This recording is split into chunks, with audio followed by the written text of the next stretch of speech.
Welcome to Let's Talk Brock.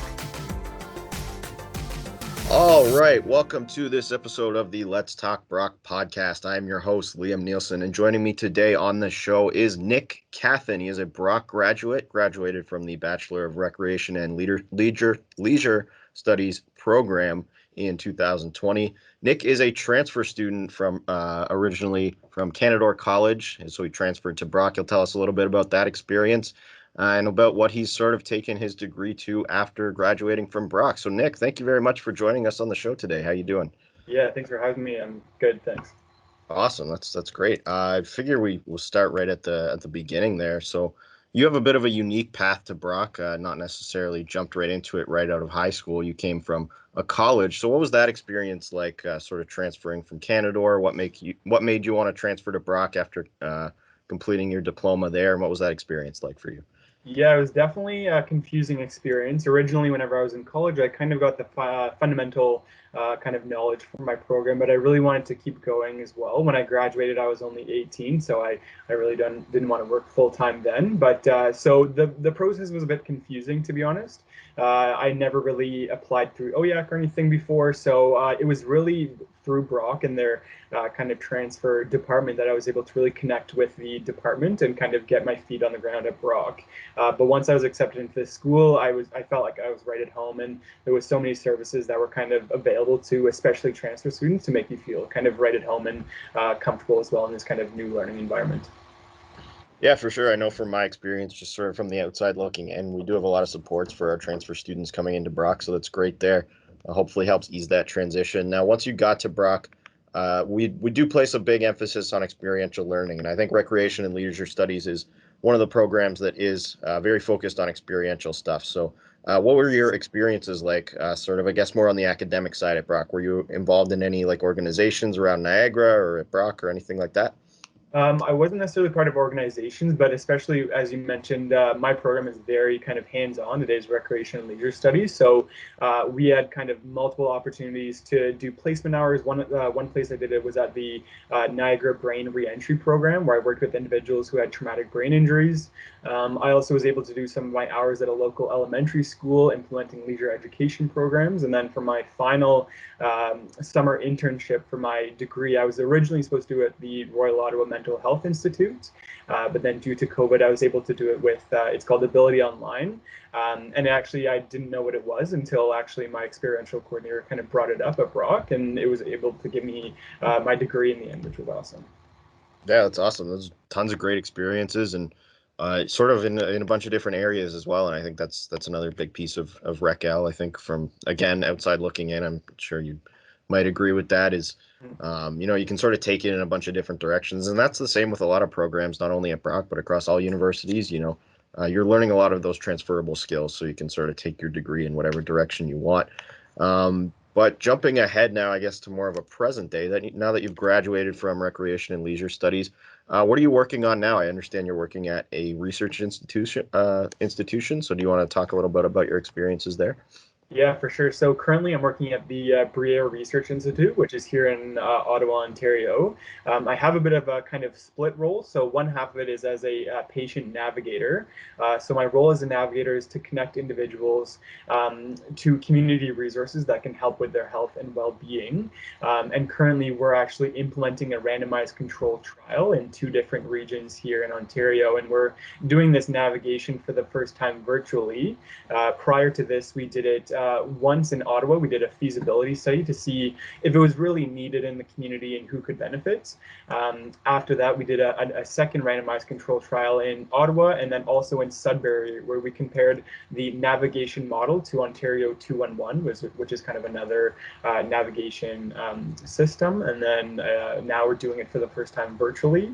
And then kind of the second portion of my job is as a research assistant. So doing a lot of kind of data entry, a lot of patient recruitment, as well as just filling out forms and whatnot for patients as well. So it's a very interesting job. I wouldn't say every day is kind of the same, just with patients coming in. There's all different types of needs that we can kind of help them with.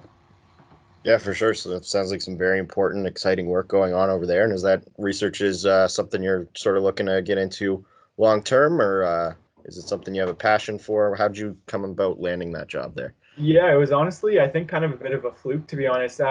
Whenever I was in school, I kind of took like RecL 2P07, which is our research methods, and I really enjoyed the qualitative work that we were doing, and I always kind of saw myself kind of doing that further. But I never really thought I was kind of like smart enough to get into research. So when this position originally opened up, I thought it was just kind of an allied health position, kind of like rec therapy, which is what I pretty much took at Brock. But then whenever I started the position, I realized it was part of the study, and you really get to be involved with the research and everything like that. So it's definitely made me think about research, and I'm hopefully applying for my master's soon, and where I can kind of now explore my research interest. Yeah, that's fantastic. I know a lot of people have had similar experiences to you where they sort of research isn't really on their radar and then they just sort of dip their toe in the water, I guess, and just all of a sudden you're diving right into it. Sounds like you have Yeah. a good experience going on there, so that's great. And I guess that's sort of it for the academic side and the sort of career side, but let's talk a little bit about your experiences at Brock, sort Sure. of outside of the classroom. I understand you had a couple of on-campus jobs throughout your time there, so do you want to start maybe with those, explaining what your roles were there? Yeah, for sure. So originally, when I came to Brock, the first job I had was as working in the alumni relations office as an annual call or annual fund caller. So pretty much my role there was to interact with both recent alumni, but also kind of alumni from 20 to 30 years ago, kind of letting them know what's going on at Brock. So it could be things like reunions, or it could just be general information about benefits that you get as a Brock alumni. Now, a bit of that role as well was to ask for kind of funding from alumni for big projects like the business school, or sorry, the Goodman School of Business, the Rankin Family Pavilion, and also the mental health supports was a big thing that we also asked for donations. And it was a really kind of cool job because we got to connect with alumni kind of on a personal level. We did get to talk to them about the program they had, and even kind of like yourself asking about their personal experiences with Brock. So that was really awesome. And then the second job I had was as a conference assistant with Conference Event Services. That job I did in the summer, I believe, of 2019. And that job was a lot of kind of event management. So I worked under three different kind of conference coordinators, but we were really the face of the conference and ensuring logistically that it was all set up and doing registration, but then also throughout the school year when there wasn't a lot of conferences, I did a lot of room bookings for clubs on campus. So anything through booths or anything like that would come to our department, and we would schedule the room. So it's like playing Tetris with all the rooms in school had to be placed, and it was really cool kind of seeing it all come together. Wow, yeah, that's awesome. I'm a big Tetris guy, so I appreciate that reference. It Yeah. sounds like you got quite a bird's eye view, really, of everything that was going on at the school, all the different clubs, all the different conferences. That's an important thing to keep in mind is it's a university and it's, you come here to get your degree, but there's also so much more outside of the classroom and so many community groups and organizations coming in, probably from all over Canada, all over the world. I'm not too sure. I'm sure you could speak a little bit better on that, but there's a lot of exciting stuff going on at Brock, inside and outside the classroom, to be sure. Now, one more experience that I know you've had on campus was that you're part of the Dragon Boat team. Is that Yep. correct? Yeah. That's very exciting. So, do you want to explain a little bit about Dragon Boat? I feel like a lot of listeners might not know exactly what that is. So, maybe touch a little bit about that and I guess your experience on Yeah. that team. Yeah, so originally I actually was one of my roommates who joined the team first, and they kind of let me know about it, and I was like, no, like I'm not going to join. And then they kind of coerced me into it, and it was so our coach was Brian Roy, I believe he still is now, but pretty much dragon boating a lot of the times is compared to rowing, just because we're kind of both on water. But dragon boating is in kind of this long, almost like canoe. It holds up to 22 team members, and we go to festivals where we compete against other schools, and then also other groups as well. So we actually had one. We went to Stratford back in September of I think 20 would have been 2019 or 2020. And we had our competition there where we really got to face different schools and different groups. But then we would also train throughout the week in the fall on the Welland Flatwater Center. So we'd go, I believe it was like 2 hour training sessions where we would just be in the boat on the water. And then in the winter, we would actually train in the Brock Sports Performance and in the rowing center as well, where we were doing kind of weights and dry kind of workouts and stuff like that to kind of get us prepared. So yeah, it was definitely a very interesting and rewarding kind of sport because we got to represent Brock to other schools, but in a way that not a lot of people knew about. So we weren't kind of hockey or basketball that were kind of really known. It was this new kind of niche sport that we got to do. So. Yeah, it's pretty cool. You mentioned some of the facilities available. That rowing center is beautiful, by the way. That one in the back of the Walker complex there, it's great stuff. We do have all kinds of different varsity teams. Like you mentioned, it's not just basketball and soccer. It's all sorts of unique sports, varsity and club teams. There was Dragon Boat, the one with the drummer at the back. Is that Yes. that one? Yeah. Did you ever get to bang that drum, or was that not your role? No, so that was Brian. So it was it was Brian's wife, and she would kind of yell at us as we're going. She was pretty intense, but no, I never got to drum. Yeah, that's the one. That's how I always remember it, is Dragon Boat's got the drum. That's Yeah.